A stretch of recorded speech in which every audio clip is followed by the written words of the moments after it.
हाय दोस्तांनो. ओम अग्निभागो भरीभट स्वाहा.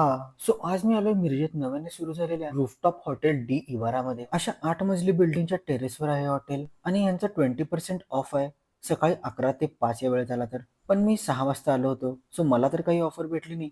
5th फ्लोअरला hotel आहे आणि 8th फ्लोअरला ओपन टेरेस रेस्टॉरंट आहे. इथे तुम्हाला ड्रिंक्स पण मिळतात, पण फॅमिली सोबत निवांत सनसेटची मजा घेत इव्हनिंग स्नॅक्ससाठी मी आलो होतो. ॲम्बियन्स खूपच मस्त आणि शांत आहे. तर मी कॉर्नर टेबल घेतला, जिथून पूर्ण मिरज सिटीचा व्ह्यू येत होता. आम्ही घरातूनच ठरवून आलो होतो की काहीतरी नवीन ट्राय करायचं. सो सर्वात पहिला सुशी ऑर्डर करूया म्हटलं, पण ती अवेलेबलच नव्हती. म्हणून आम्ही ऑर्डर केले 2 आलू कुलचे. त्यांचा शेप पण मस्त होता आणि टेस्टबद्दल सांगायचं झालं तर इतके काही खास वाटले नाहीत. पण ओपन टेरेस व्ह्यू आणि सनसेटने टेस्टला कॉम्पन्सेट करून टाकले. त्यानंतर अशा बास्केटमध्ये आलं चिली चिकन डिमसम.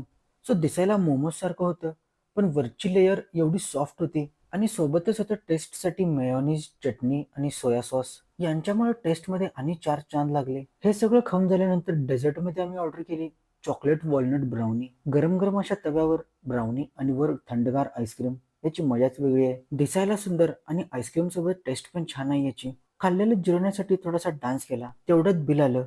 बघतोय तर काय ₹830. पण एवढ्या महागड्या हॉटेलमध्ये काहीतरी नवीन ट्राय करायचं म्हटलं की तेवढा खर्च तर होणारच. तुमचा इथला एक्सपिरियन्स कसा होता मला कमेंटमध्ये नक्की सांगा.